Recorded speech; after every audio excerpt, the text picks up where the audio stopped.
dito. So yun guys, nakaupo na tayo. Kaya tayo papunta na ng San Francisco.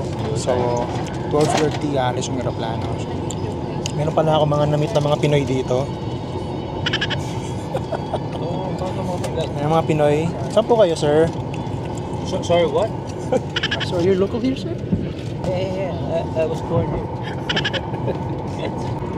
Guys, so ito yung itsura ng aeroplano. And then maluwag yung space ng legroom. Ano kung gusto manood ng movie, meron sila dito, entertainment. Kaso kailangan na pa mag-request ng headset.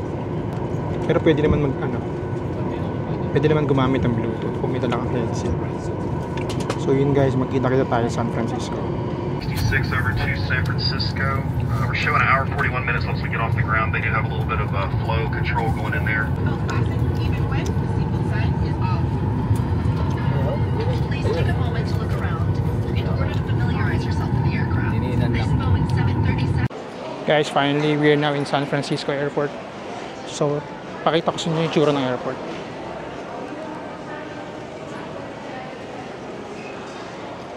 Bali 2 hours na naging flight natin and ngayon i-claim natin yung mga baggage natin. So dito lang siya banda.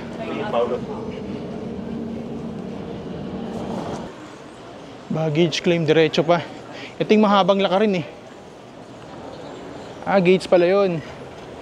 So yun guys, nandito na tayo sa Uber. Nag-Uber tayo mula airport papuntang hotel natin. So sa dormitory pala tayo mag-stay. And then itong Uber nabook ko for $68. Malaking Uber to, 6-seater.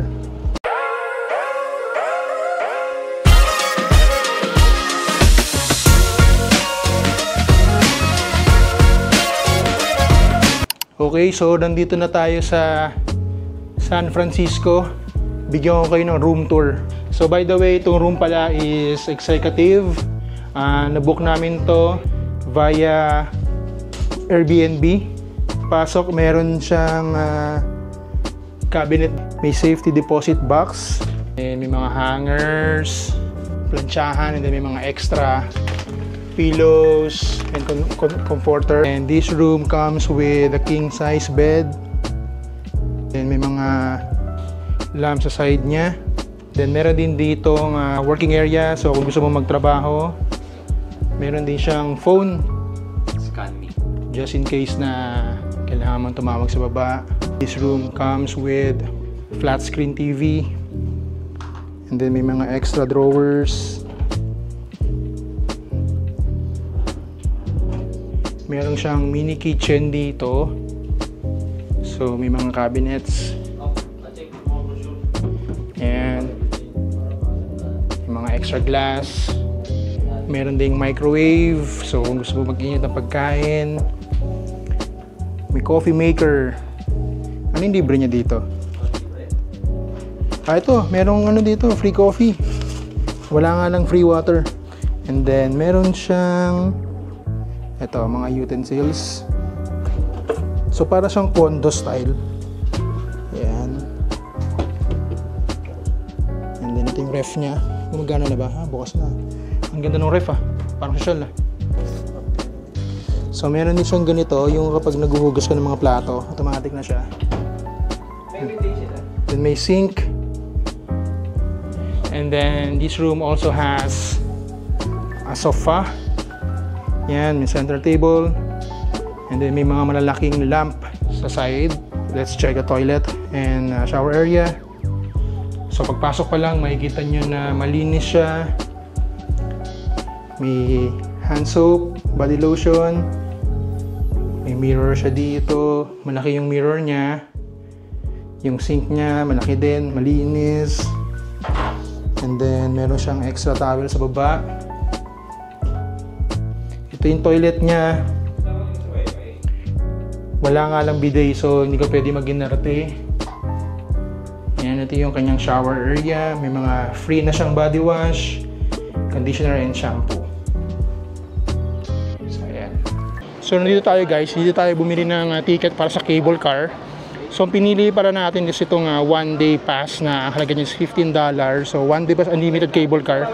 So kung gusto mo naman ng single, $9. Tapos pwede mong ibayad, pwede rin card, pwede rin cash. So actually ito yung pila niya. Mahaba na yung pila ng cable car. Mahaba na yung pila ng cable car. Pero okay lang. Kasi pupunta tayo ng Lombard Station. So ito siya. Ayan. So pag asakay ka ng cable car papuntang Lombard Street, ang sasakyan mo yung Powell and Hyde. Ito siya.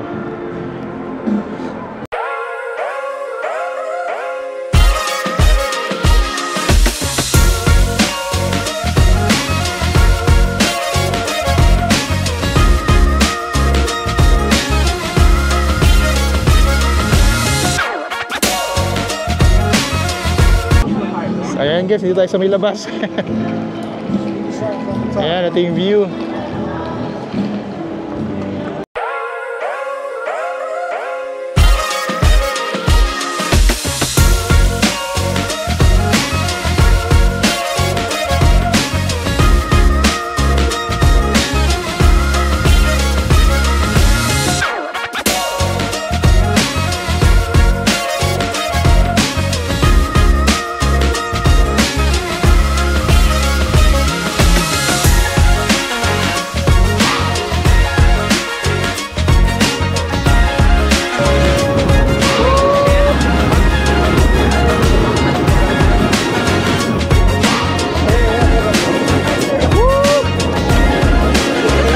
So this is the last stop?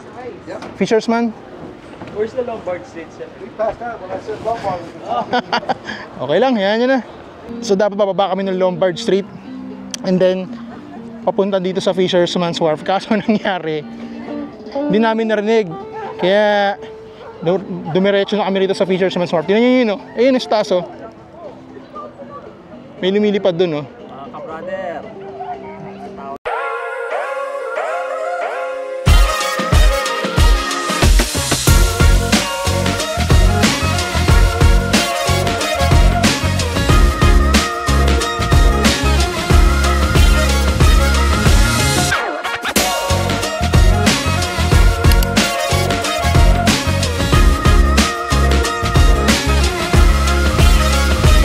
Welcome to Fisherman's Wharf, San Francisco! Woo!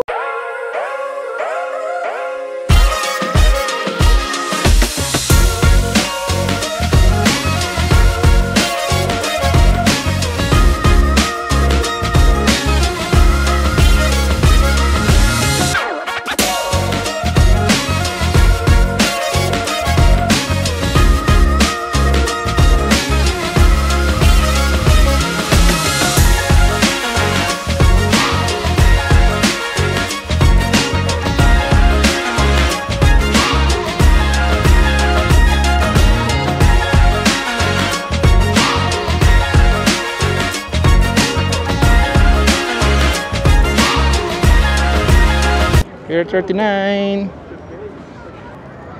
So ito yung Pier 39. Isa rin to sa mga sikat dito sa San Francisco. So from Fisherman's Wharf, lakad ka lang ng diretso.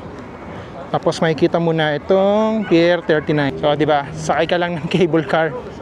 Marami ka na mapupuntahan dito sa San Francisco. In and out.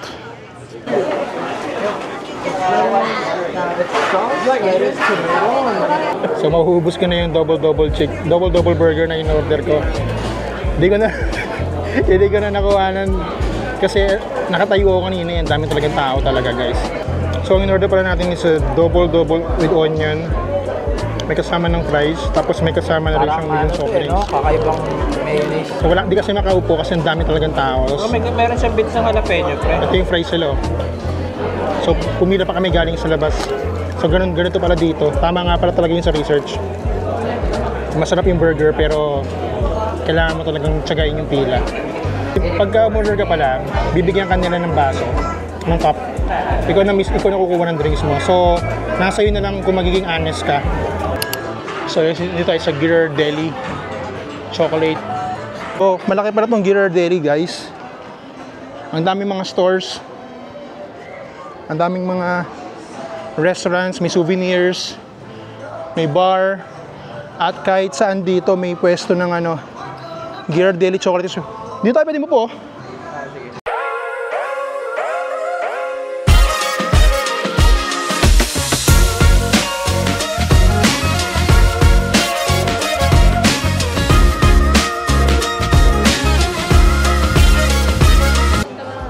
So, gawin natin yung Ghirardelli Chocolate Experience.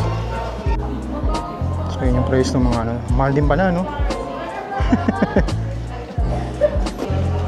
So, parang Dubai Chocolate Sundae. Ano? Try natin? Sige. Lifetime experience, pre. Yan ang gusto kong mga sagot. Pagka-uwi ka ng Pilipinas, pag-simpat, di ko pa kaya tindra yun. Pinanghinayangan ko yung 500, 600 pesos. Guys, mukhang napalaban tayo dito. So, umorder tayo ng parang itong Dubai chocolate. So, ito yung total na binayaran natin. Kita ba? So, almost $23. So, magkano sa pera natin yun? So, parang mga ano yun, oh? Mga 1,000 plus. Actually, ito yung pinakamahal nila dito. Pero syempre, nandito na tayo eh. And then, tingnan nyo naman yung view. So, ito yung view ng loob ng chocolate house nila. Ayan, may tumutulo pang chocolate, oh. Pistachio nga, pistachio. Nga. Pistachio nga yan.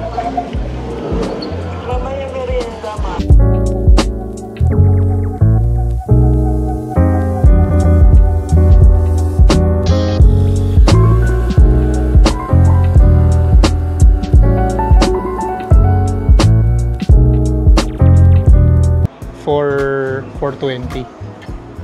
Kung gusto mo talaga maka-experience talaga ng ano, local na chocolate dito. So that's the best seller daw. Ay, ayoko ng caramel. Hindi gusto ng mga anak ko yan. Yours? Really? Sea salt caramel.